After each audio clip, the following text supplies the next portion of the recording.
This guy owned the Cougar vote. He owned the Cougar vote. He owned every vote. That's right. He owned the tween vote and the Cougar vote. Didn't you say 97 million voted? Did I say that? I think it was 97 97.5 or million. Yeah. Yeah, that's right. 97 and Don't a half forget that million. 0.5. They'd be very upset. It's a 500,000 people. That's a lot to leave out. Your American Idol, David Cook, is with us this morning on morning. Kiss FM.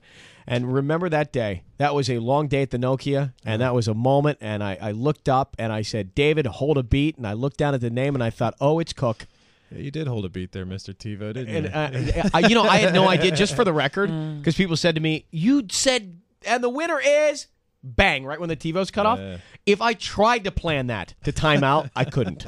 That was pure coincidence. I mean, we were standing there. It was pure coincidence. It was one of the funniest things, though, like when the first time I heard the story and actually got a chance to watch it. I mean, that kind of stuff's funny to me. It literally, the TiVo time, the window, stopped. I don't know, right when I said. It was either before the winner is, it was right there, or it was right after you said David. It was David. Something that you couldn't have planned if you tried it. Anyway, it's good to have you back with us and see you again.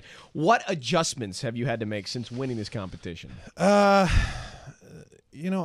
I don't feel like I've had to make any.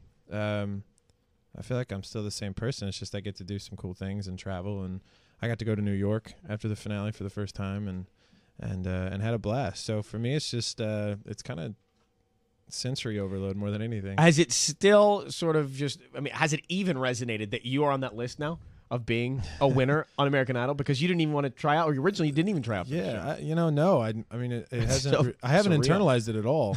It's just kind of. I just feel like I get to. I'm like the luckiest guy on earth. I get to do something I love to do, and then.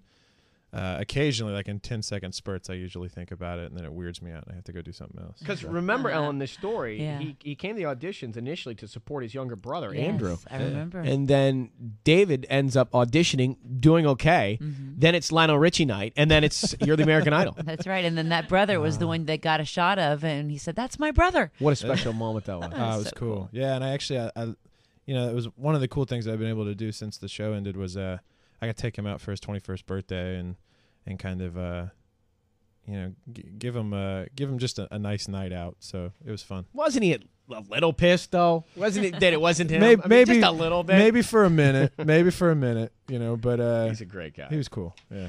All right, David Cook is with us. It's 800-520-1027 at Kiss FM. American Idols, and they're going on tour. What can you tell us about Idols Live? Well, we start July 1st in Glendale, Arizona, Yep. and then we end in my most recent place of residence on September 13th in Tulsa, Oklahoma. So it'll be a lot of fun. They've kind of set it up like everybody's got their mini concert and real eclectic vibe. Everybody's doing their own thing, and so if you're into a lot of different kinds of music, this would be the place to be. Will you get a chance to do some of those defining songs for you, like "Hello" or "Billie Jean"? Yeah, everybody's got a mix of some songs that they did on the show and then some songs that they didn't get a chance to do on the show.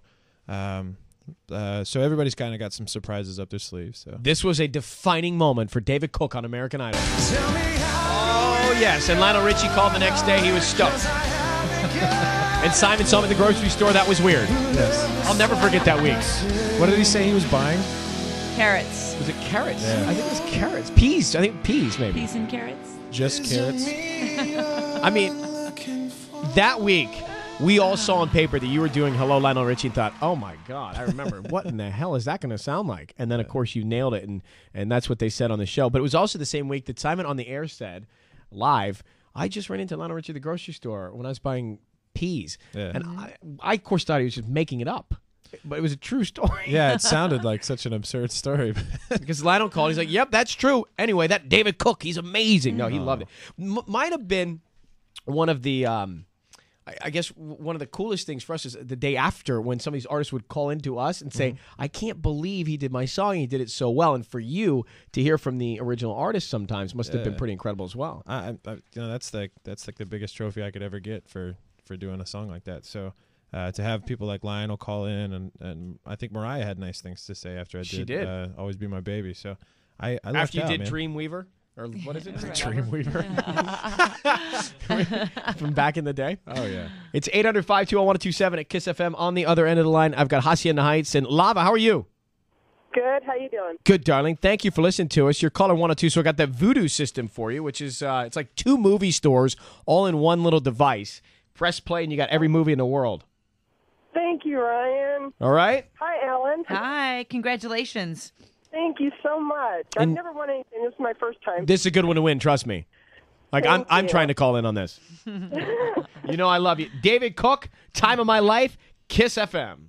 It's David Cook at Kiss FM. His album coming out in the fall, and that is Time of My Life, and he is in the middle of prepping for that tour and also writing music. What can you tell us about that progress? It's been very fruitful so far. I've had a handful of writing sessions, and they've kind of allowed me to lean on the music that I did before the show. So we're in the 50s as far as songs that we've got.